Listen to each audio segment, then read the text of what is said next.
The wind moved cold across the tribal camp that morning, carrying dust and whispers through the still air. Warriors sat sharpening their spears, mothers tended their fires, and the elders spoke in low voices. But beneath the noise of daily life, there was a silence that hung like a shadow. Their best tracker, the warrior named Boone, had been missing for 3 days. He had gone into the canyon lands to scout, but he had never returned. The tribe searched the ridges, the rivers, and the plains, but no sign of him had been found. The people feared he was gone forever.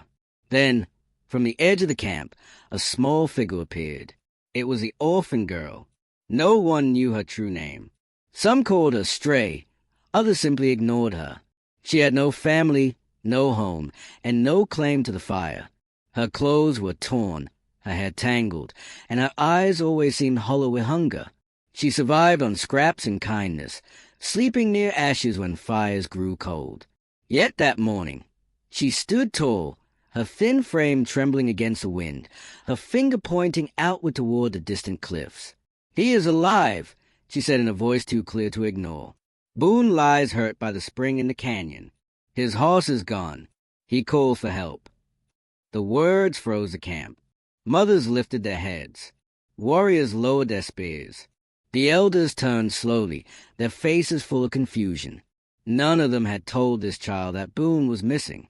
None had spoken of the hidden spring. That place was known only to the tribe's most trusted warriors.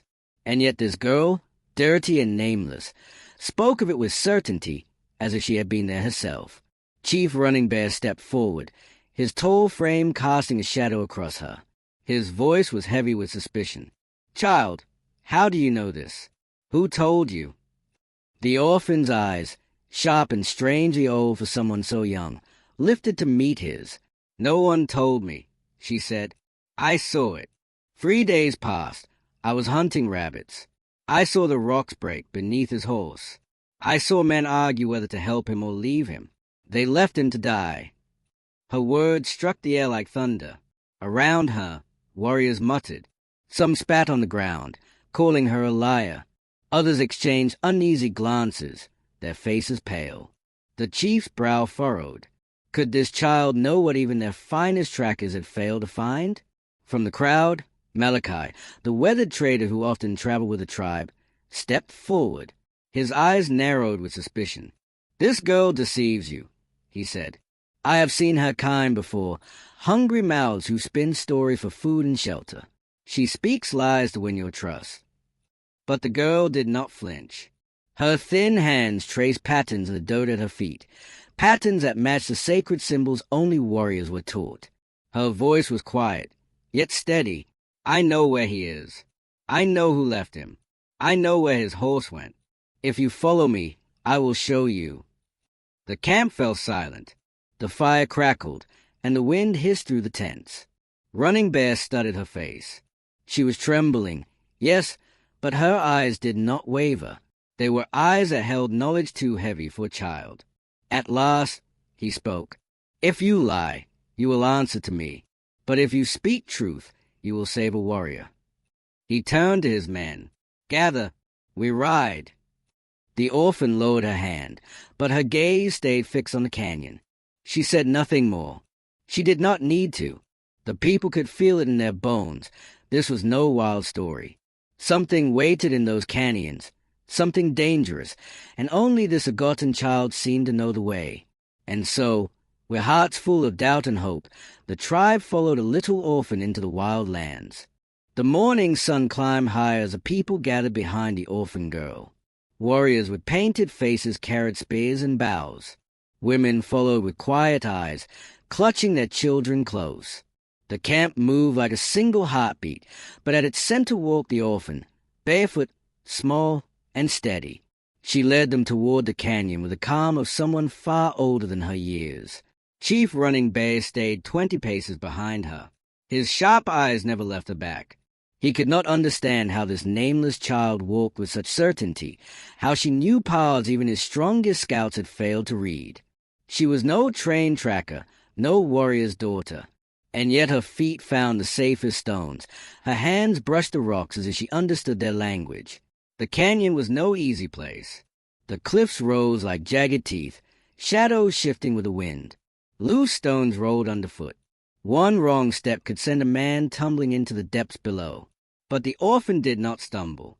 She moved as if the land itself whispered to her. Malachi walked close to the chief, his weathered face twisted in a scowl. His voice, low and sharp, cut through the silence. "This is madness. You risk your warriors' lives on the word of a stray. We waste daylight while Boone, if alive, lies dying. Better we search the eastern ridges and follow a child's fantasy." Some of the men murmured in agreement. Doubt flickered in their eyes. But Running Bear kept his silence, his jaw tight. He studied the child ahead, noting how she paused at certain bends to examine scratches on stone, how she tilted her head to listen for sounds others could not hear. This was no aimless wandering. At last, the orphan stopped on a narrow ledge that stretched out over canyon. She raised her thin arm and pointed. "Hey," she said. Her voice was steady, clear against the wind. His horse stumbled. The rocks broke. He tried to leap clear, but the earth betrayed him. The warriors crowded closer, peering down. Stones below were scattered, fresh scars marking the cliff face. It was as if the earth still remembered the fall. Running Bear felt his chest tighten. The child's words were too precise to be guessed. "How do you know this?" the chief pressed. The girl's eyes dropped. "I was there," she whispered. "I hid among the boulders when the horse screamed. I heard the voices." The camp fell silent. Voices. That word struck deep. Running Bear's face darkened. What voices? The orphan swallowed, her gaze sharp as flint. Two men. One wanted to help him. One wanted to take his knife, his rifle, his horse. They argued. Then they left him to die. The men shifted uneasily. Warriors exchanged glances.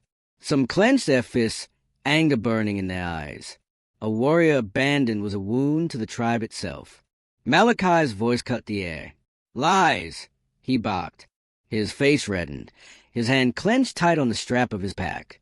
"This child invents ghosts. She seeks favor from you. Chief, you will regret this folly." But even as his words rang out, the orphan stepped forward. Without fear, she began climbing down the treacherous slope, her small hands gripping sharp stone, her bare feet moving with grace. Dust rose around her, pebbles scattering into the depths, but she did not falter. Running Bear signaled his man. "Follow her. Guard her steps." His heart beat hard against his ribs. He could feel it now. Truth was pulling them deeper, truth wrapped in shadows and danger. The descent was slow, each man testing his weight on crumbling stones. The canyon seemed to hold its breath. From below came the faint sound of water whispering against hidden rock. The spring. The secret place only his warriors should know. The orphan paused on a ledge halfway down, turning her face up to the chief. Her eyes burned with something more than hunger, more than fear. "He is waiting," she said simply. Then she turned and vanished down the slope, swallowed by shadow. Running Bear followed, his warriors close behind. None spoke now, not even Malachi, for in their hearts they all knew this journey was no longer about searching. It was about uncovering a truth too heavy for the world above. The air grew colder as they reached the bottom of the canyon. Shadows clung to the walls like silent watchers. The spring whispered ahead, its water glimmering between the rocks, hidden from the open world. The sound was soft, but it carried like a secret calling them forward. And there, lying beside the spring, was Boone, the great tracker, the man who could follow the faintest trail across endless plains, now lay broken on the ground. His leg was twisted at an unnatural angle beneath a heavy boulder. His face was pale, lips cracked, breath shallow. Fever burned his skin, yet his chest rose and fell with stubborn life. The warriors gasped. Some dropped to their knees in relief, others cried out his name. But the orphan reached him first. She fell beside him, her small hands moving with surprising care. She pressed her ear against his chest, then looked up at Chief Running Bear. "He lives," she said, her voice quick with urgency. "But the fever has taken him. His strength fades." Running Bear knelt beside his warrior. He saw the bandages wrapped clumsily around Boone's head, the crude splint tied to his arm, the herbs placed beside his body. Someone had tried to heal him. The chief turned to the girl. "You did this." The orphan nodded, her hands still busy checking Boone's wounds. "I came back yesterday, when the men were gone. I brought water. I used what plants I could find." He was calling out, "So I stayed until he slept." Her words fell heavy on the gathering. The girl had done what grown men had not.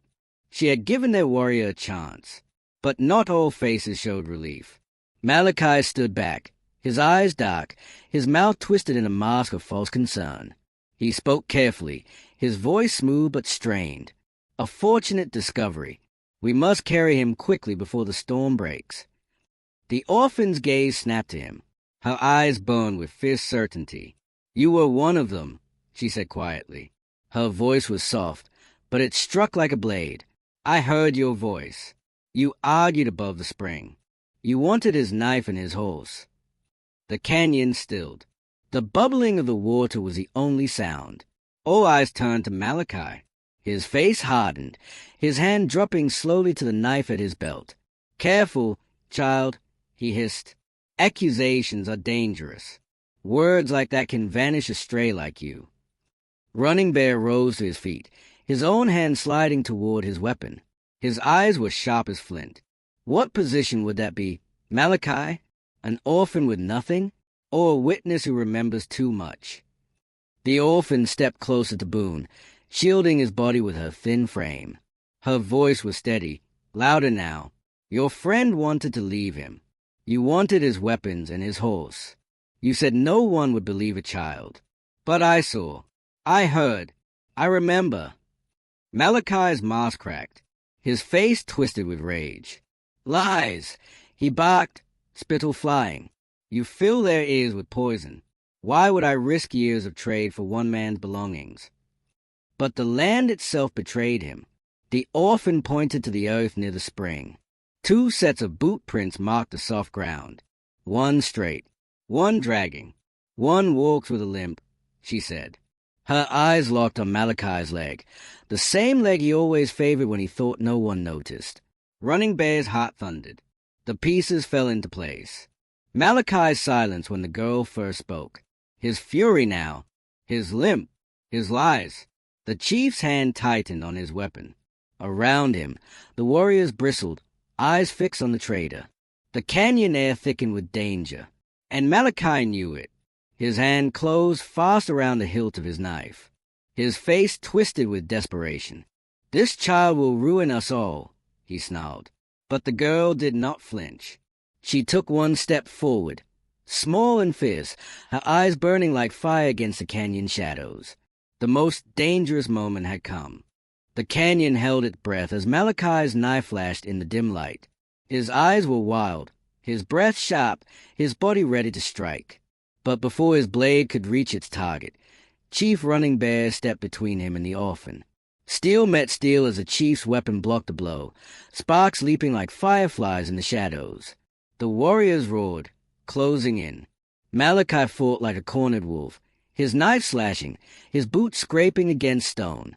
Dust swirled as men shouted, their weapons raised. The orphan did not move from Boone's side. She crouched low, her small body shielding the wounded warrior, her eyes fierce and unblinking. "Do not let him near the child." Running Bear thundered. The fight was short, but it was fierce.